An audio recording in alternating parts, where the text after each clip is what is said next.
Hello everyone, welcome to Psychological Assessment in a Nutshell. In this video, we will be talking about the difference between two terms, psychological testing and assessment. Two terms that seemingly have similar definitions, and in fact, we commonly interchange in our everyday conversations, even among professionals or textbook authors. But we know better not to tolerate this kind of ambiguity and agree on clear and distinct definitions to avoid misunderstandings. And these misunderstandings may have great implications, like it could lead to turf wars between psychology professionals and members of other professions who may need to use various psychological tests. So, come on and join me as we take a look at how these two terms differ.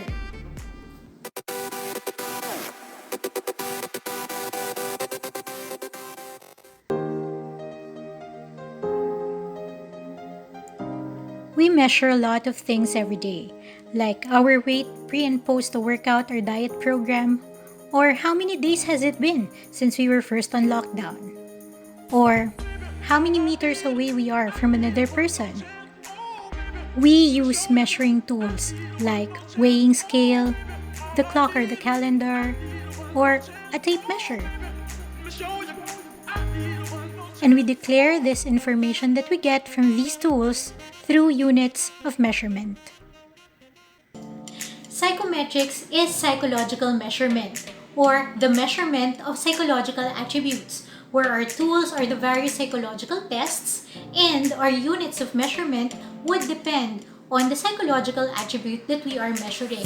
Say for example, if we measure intelligence, then our unit of measurement would most likely be the IQ, or the intelligence quotient. But there could also be other measuring units for intelligence, as we will be discussing in the succeeding videos.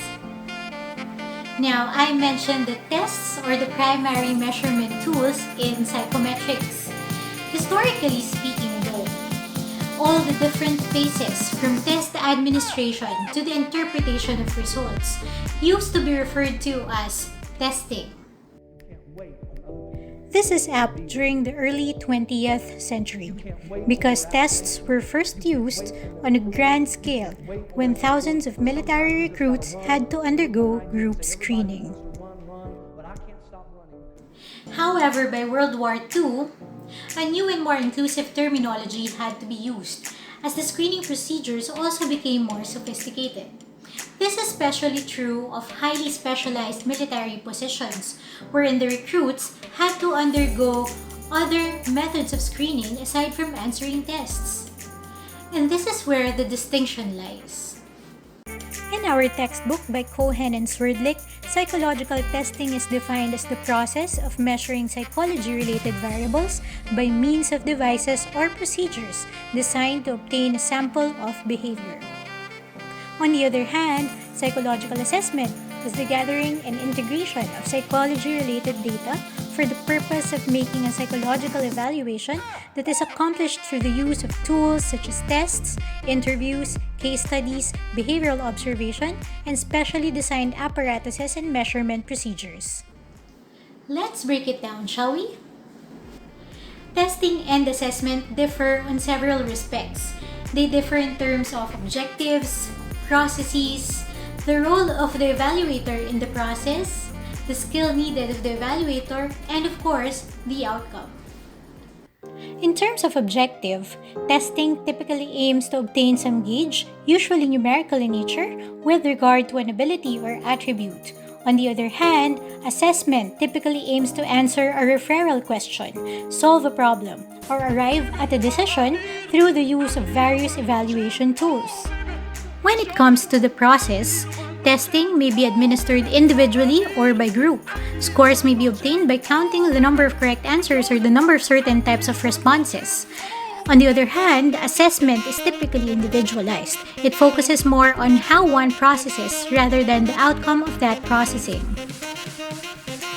Testing and assessment differ in terms of the role of the evaluator in the process. In testing, the evaluator is not key, because there is minimal, if any, input from the evaluator.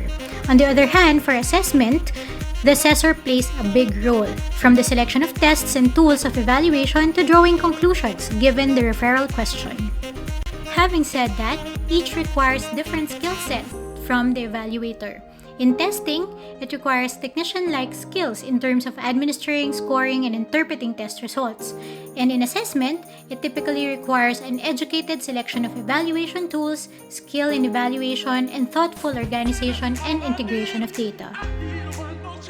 And finally, in terms of outcome, testing typically yields a numerical score or a series of test scores.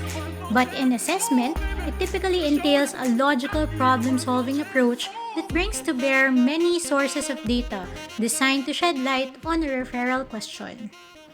Now, while these things that we have outlined may be helpful in making a distinction between the two, there may still be some exceptions. So just be conscious of this. So thanks for watching, and I'll see you on the next video.